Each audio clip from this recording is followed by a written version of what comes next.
evacuation is a colossal military disaster.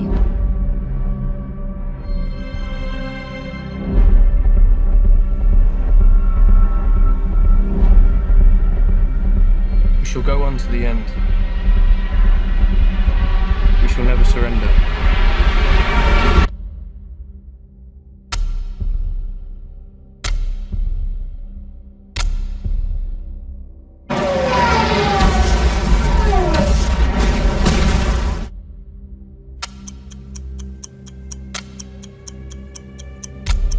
The call went out. We have to go to Dunkirk. Ready on the stern line. What are you doing? You know where we're going. Into war, George. I'll be useful, sir. One of ours. He's on me. I'm on him.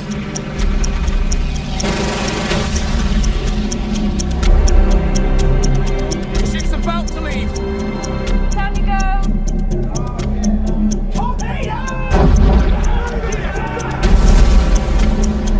They need to send more ships. Every hour the enemy pushes closer. They've activated the civilian boats. Civilians? We need destroyers. Where are we going? Dunkirk. I'm not going back. If we go, they will die. You're weekend sailors, not the bloody Navy. You should be at home. There's no hiding from this, son. We have a job to do. Turn it around! We shall fight on the beaches. We shall fight on the landing grounds. We shall never surrender. We shall never surrender. We shall never surrender. Where's the bloody Air Force?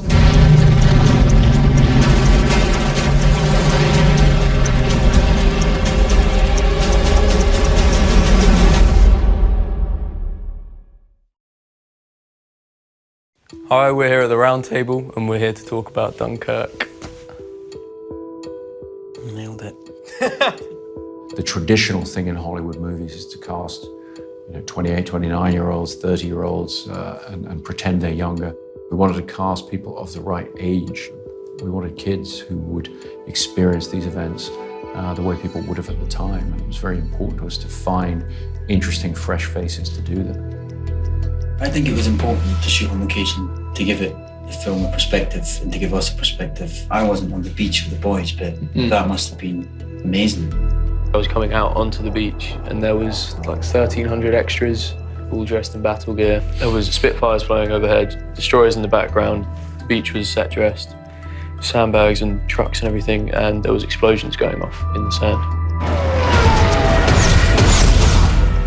And it was just so real. You can never really put yourself there, but that is, I think, the closest you can come to putting yourself in that situation. And the pure panic and terror. So vulnerable, so vulnerable. I mean, from every aspect as well. Sitting ducks on the beach, sitting ducks on the water, sitting ducks in the air. You're just so exposed, you've got nothing to shield you. It's not, pretend there's an explosion happening over here, it's actually going on, and then I think, that just means you get natural reactions to stuff. Yeah, any reactions you have are just a response to what's going on around you. It's just kind of honest. I never actually felt like I was thinking about acting because everything was there for you. There was kind of no acting required in many situations with everything that was flying around your head or exploding. And then you get this bloody Spitfire going across your head and you're like, oh, okay. With Jack. Yeah, don't mention it, don't worry. Any day. He's on me. I was up in the air over the channel with the Spitfires. They strapped the IMAX to the wing of the plane that I was in and flew it over, swooping over the channel with a massive IMAX camera on the wing. The thing with the IMAX is just it's so epic. And I think that's with Chris's films. He does that so well. He captures that huge, vast picture, which just sucks you in. It's like a black hole, it just pulls you in. You wouldn't be doing the story justice if you shot it on anything else, yeah. What was your favourite thing about working with Chris? It's funny you asked that, Finlay. He leads by example so much. He's like the first one there, the last one to leave. Very present. Yeah, very hands-on. Yeah, I was always told about, like, if you were to ever do a film, that you'd hear the directors shouting the directions from 3 miles away in a tent. But, you know, Chris is there the whole time. You see the camera there and Chris there, so. Literally right beside it, the little monitor. Yeah. These huge sets and there's kind of, you know, real Spitfires and warships all around you and all the rest of it, thousands of extras. The ship's about to leave! The scale of this was absolutely massive. I think the general public are in for like an epic suspense thriller based within the framework of historical background. We're going to watch like a super intense movie. It just doesn't give the audience time to think. You're just plunged straight into this world and you're just kind of swept along in it. And you're just taken with you. You see this world through their eyes and ears, and that story really needs to be told. It's a film of survival and panic. It's breathless. I think it's going to be bloody brilliant. You can practically see it from here. What? Home. There are 400,000 men trapped in one place, on a beach. Their backs to the sea, the enemy closing in all around them. And it's just a matter of time before they face surrender or annihilation. And the fact that this story does not end in either surrender or annihilation is what makes it one of the greatest stories in human history, and one which I've been wanting to tell for quite some time. I'm not going back. There's no hiding from this sun. So this is the first time you've approached a real-life event. Let's talk about what it was about Dunkirk that spoke to you so deeply, made you want to bring it to the screen. Well, as for most British people, Dunkirk's a story that we grow up with. I can't even remember the first time I was told about the events at Dunkirk in 1940. And as a storyteller, you're always looking for gaps in the culture or the cultural record, and stories that should have been made into modern films that haven't been. And Dunkirk is certainly one of those. I think it's one of the great stories of human history, and it hasn't been addressed in modern films until now. Talk about how you weave together the timelines from the different perspectives of land, sea, and air. You're weaving together those timelines and yet creating a sense of urgency, a race against time in each one. I wanted to tell a story with an intense subjectivity. Dunkirk is a survival story. It's the story of 400,000 men trapped on a beach with the enemy closing in on all sides, and a desperate race against time to get these guys back home. I wanted to put the audience on the beach with these guys. I wanted to put the audience in the cockpit of Spitfire, battling the enemy in the air. And I wanted to put them on the decks of a small boat with civilians coming over to try and help these guys.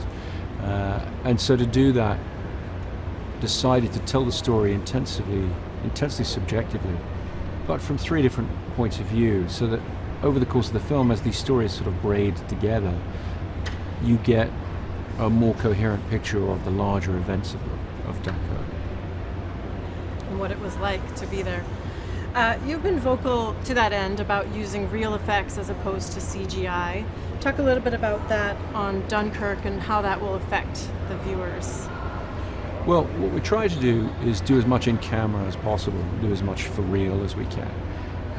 We want the film to feel tactile and physical and authentic. We want it to play in the present tense in a really, that the audience feels that they're there, that there's no screen between us and the events of 1940. And to do that, I feel very strongly that we shouldn't use too much visual effects. We shouldn't use too much in the way of computer-generated imagery. And so we really try to do as much in camera as possible by sourcing real planes from the era, real boats, and putting the actors into as close to the reality of the situation as we could safely do. I understand you and Emma, or I've been told you guys made your own channel crossing some years ago.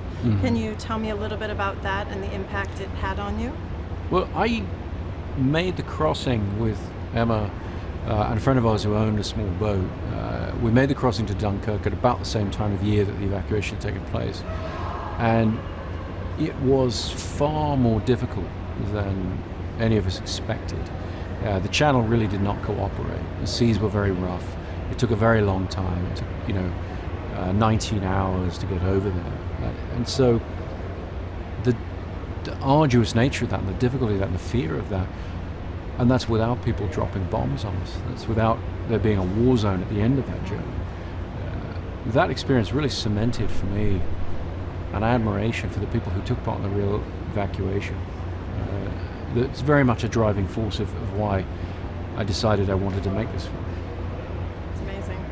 And talk about what it was like to fly in an actual Spitfire. I just talked to Jack, who was saying how amazing it was to be there and have the pilot also running camera behind him, and the camera's right, I mean the other Spitfire's right there. What was it like for you to ride in one in pre-production? Well, I had the opportunity to ride in a Spitfire in pre-production, and I got my director of photography and my production designer to do the same thing, because we knew the task of the film was to put the audience into that seat. And experiencing it ourselves, other than the fact that it was a lot of fun, it actually gave us an insight, a series of insights into what that would feel like, and how we could get the camera into a particular position, how we could film it in such a way that the audience could get that same experience. Now, it's amazing that you decided to go to Dunkirk and film, and you guys built the mole, or rebuilt the real mole. Tell me about that experience filming on the actual beach. I know you had a lot of challenging circumstances with weather. Well, filming in the real location seemed like the best way to get close to the truth of what the historical event was like. I mean, when you walk that beach, as we walked it a lot, you feel the history there and you feel the pull of the place. We had to rebuild sections of the mole, which is this long breakwater structure that extends out into the sea, and that men were essentially trapped on, waiting for boats to take them off. And that recreation of history, it poses a lot of logistical challenges, but ultimately, to be able to restage these events with respect to historical accuracy felt like an important part of what we were trying to do, and gave us a good basis for the making of the film. In talking to the actors, it seemed like it helped them as well. What does the spirit of Dunkirk mean to you? People in Britain talk about the Dunkirk spirit, and I think that the resonance of the story is different for different people, but its heart, I think, really, the story is one of communal heroism in the face of adversity. Unusually for a story of conflict, a story of war, it's not so much a story about individual heroics as it is about a communal effort, and how, as a society, as a group of people, we can achieve so much more than we can individually. Turn it around! There's no hiding from this, son. We have a job to do. Knowing that this actually happened to people in real life makes it pretty intense. You're right there with those guys. You're right there with the kids. You ask yourself the question, what would I do? Films need to tell very essential stories, mythical stories, an essential kind of experience. Through the way that Chris has constructed the screenplay and is directing it, the audience gets a unique perspective that the participants don't have. The ship's about to leave! To see it on that big screen with a bunch of other people around them, they're going to have a really fantastic experience that they couldn't have anywhere else. For me, Dunkirk is the ultimate sort of life or death race against time. Every hour the enemy pushes closer. That's what the reality of the situation was, and so we've really tried to throw the audience into that with a degree of intensity, with a respect for history, but with a sense of entertainment, with a sense of the blockbuster. We want to give people a really intense ride as they go through it, really put people there and allow them to feel what that experience would have been like. What was it like to work with Christopher Nolan on your first feature film? Go for it, Harry. I personally thoroughly enjoyed myself.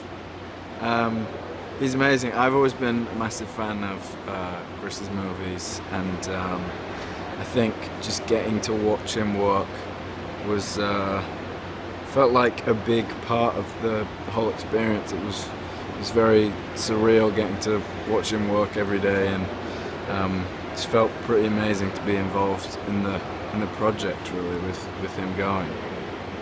Yeah, no, similarly, I was a big fan.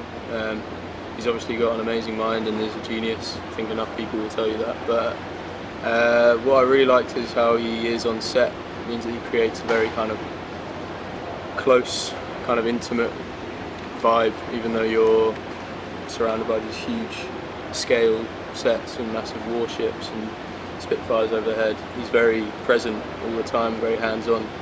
Yeah.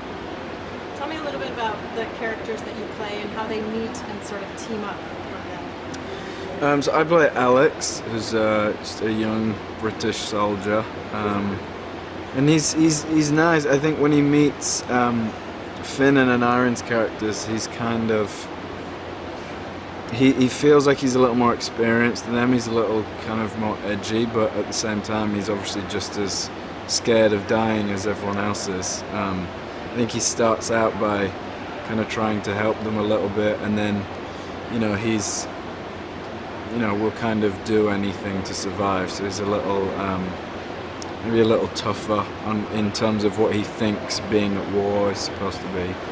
But I think by the end, it's just kind of instinctive camaraderie of, we're in a tight spot and we're on the same team, so we'll kind of do anything to get out of it. Yeah, I played Tommy, who's a young private, and he's clearly much less experienced than Harry's character. I think I'd also probably say he's probably a bit more compassionate, maybe because of his age and lack of experience, so he doesn't have quite the same mindset as Alex does. He's a bit less harsh, a bit more hopeful in some ways, but still with that drive to get home that all of the characters have, I think. Yeah, I think there's a good contrast between the two, between all three of us actually, between me, Harry and Aneurin. We're all very different in lots of ways, but all with the same objective. And how did you, if you did, physically prepare for the role? Did you do any special training or? Yeah, well I went out 2 weeks early to Dunkirk and trained with the stunts quite intensely for 2 weeks, and they just put me through my paces really, just did kind of military style training. We didn't go to a boot camp or anything, but a lot of them are ex-military, so they had me doing weapons training and swimming in the sea and circuit training and a bit of boxing and all kinds of things like that really. Just a lot of swimming while heavy, I think, was like the main kind of preparation. I think it was swimming in trench coats. Yeah, a lot of more wool, I'd say, than I've swam in before. To make a habit of swimming. Yeah, I think it was good just to kind of, get an idea of how heavy you were going to be while, doing that stuff. And I think it definitely helped to just prepare you rather than going in the first day and being like, oh, this is quite heavy. But nothing too crazy, but just some training stuff. And what was it like to work on the actual beach where the Dunkirk evacuation took place? I'd say it created an interesting mood kind of while we were filming. I think being in the place where it actually happened, it's every time you would break between shots, you could kind of tell everyone's very aware of where they were standing, and I think it made it quite intense just in general. I feel like everyone was very aware of where they were and everything that happened there, and it's such an eerie beach. It's not like everyone who goes to visit it is going because so many people died there, and it's it has kind of a weird there's like an eeriness to it, so it made the dynamic of filming there interesting. Did it give you sort of a better understanding of what these soldiers went through? Yeah, definitely. I think Harry said Harry's bang on. It was sort of like a very sobering thing to go through, and kind of added something to the film and made us realise, I think, if you hadn't already before, how much respect and subtlety you had to treat this topic with, because they were real people. It was a terrible event, and it's not something to be taken lightly. You can't just go in and do an all guns blazing action movie. You've really got to treat it with the respect it deserves, I think. And I heard you had some really challenging days weather-wise out there on the mole. Tell me what that was like and how that sort of impacted your performance. Cold. Yeah, I think it was just very cold. I think it helped in terms of it didn't require much acting in terms of the elements, and obviously you can't recreate the feeling of what actually would have been like, and the elements being tough is nothing in comparison to obviously what the soldiers would have gone through. But yeah, I think it just made it this like visceral experience of kind of having elements hit you from everywhere, and just made it so much more real than, you know, being in a studio or something and doing it that way. Use it was the phrase thrown around a lot by Emma and Chris. It's pretty cold, isn't it? It's quite rainy. Yeah, use it.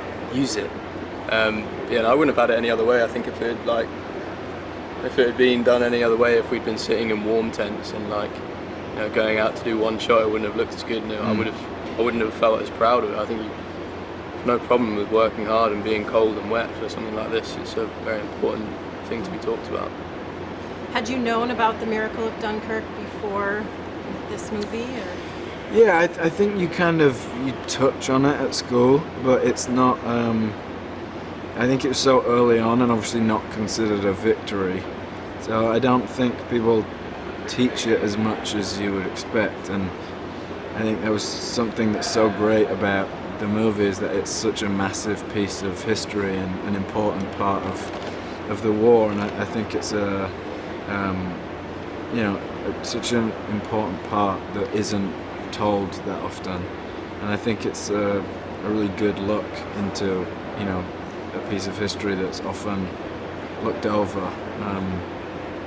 I think the movie's amazing. I think he's done such an amazing thing with the story and how he's told it, and it's great. I think you learn about the spirit of Dunkirk a lot at school, or at least it's clear when you learn about the war that the spirit of Dunkirk, Dunkirk set the tone for the rest of the war and how Britain would react throughout the rest of the war, which was a very coming together kind of thing with the British people, of supporting each other, supporting the troops to get through this time of crisis. So I think you touch more on the spirit of Dunkirk, but not necessarily the actual events that took place.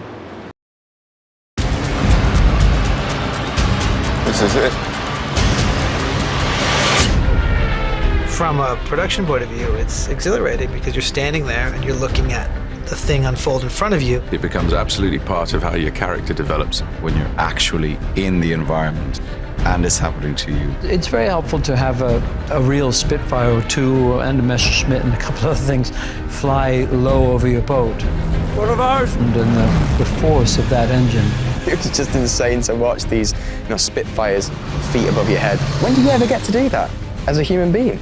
And playing those situations, literally all you had to do was watch what was happening. It's so easy and so pleasurable when there's less to try and imagine. When you stand on a battleship, which is already crazy, and then a Spitfire goes by you. The audience will believe. I think they will just know, and then they'll feel it.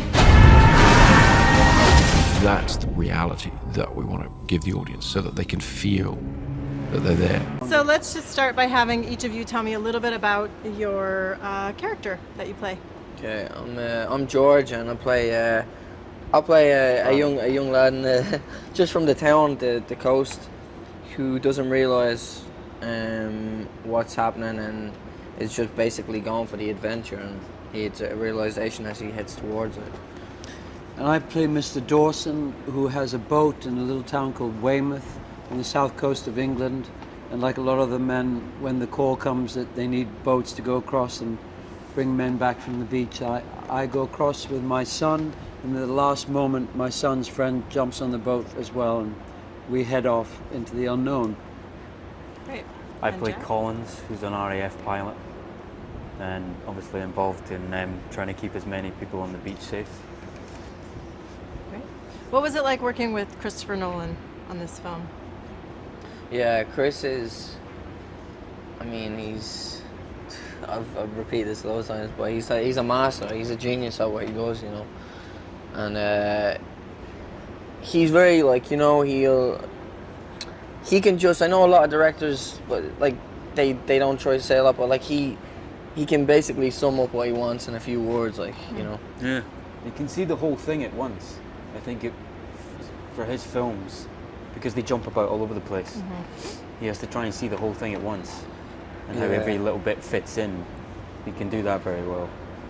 I like the fact that he's identifying what's different about film to television or other recorded things, and he's very insistent that it's on film, it's not digital. I know that he led the fight to save Kodak, and make sure that there was still a stock for filmmakers like him who want to film this way to be able to do so.